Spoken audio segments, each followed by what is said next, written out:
I'm popping on here to talk a little bit about hypermobility.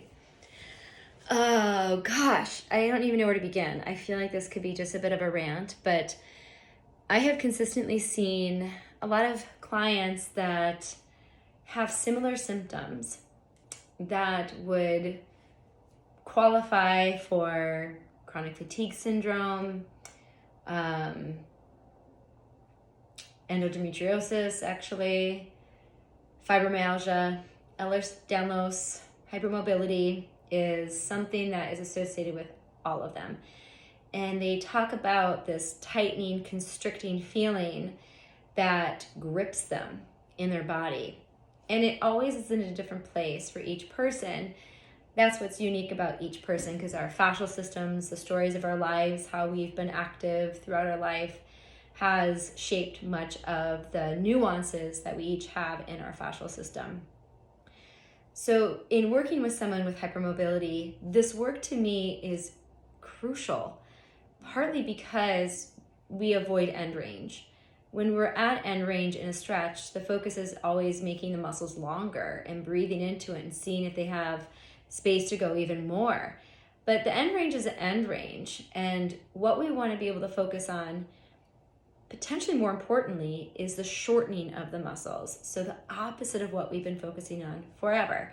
So rather than lengthening that bicep, trying to get it to go more and more and more, we take everything short and create softness to begin in the area or the target area of the bicep. Then fascia still needs compression. So when we contract the bicep, the muscle fibers are wrapped, every fiber is wrapped in fascia. It adds the tension within the muscle itself to the fascia. And then we contract it and we keep it very lightly contracted. It doesn't have to be a lot. We create movement working together in the opposite direction. So what we're doing here is priming, prepping the fascial tissue, hydrating it through the movement and creating improved lubrication throughout the muscle as a whole, rather than just stretching it long and then focusing on that.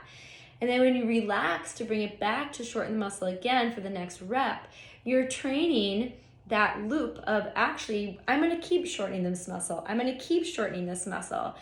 And then you start to get into a rhythm where the two focuses, the shortening and the lengthening potential of each muscle, is improved. The nervous system's happier with that. The muscle functions better because of that. The fascia improves because it's getting this kind of pump of hydration into it as well. So if you are someone that has hypermobility, Ehlers-Danlos, fibromyalgia, I honestly have a million more thoughts about this work and how it can be helpful. But these are just some of my thoughts. Like I said, I'm rambling.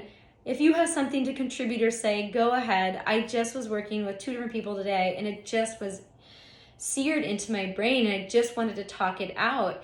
I'm still in my pajamas. It's just this is where these things come into our mind. You just go with it. And if I don't get it out, it doesn't get out. So there you go. Real life. Just got done with 2 clients back to back, and I can't stop thinking about hypermobility. What are your thoughts?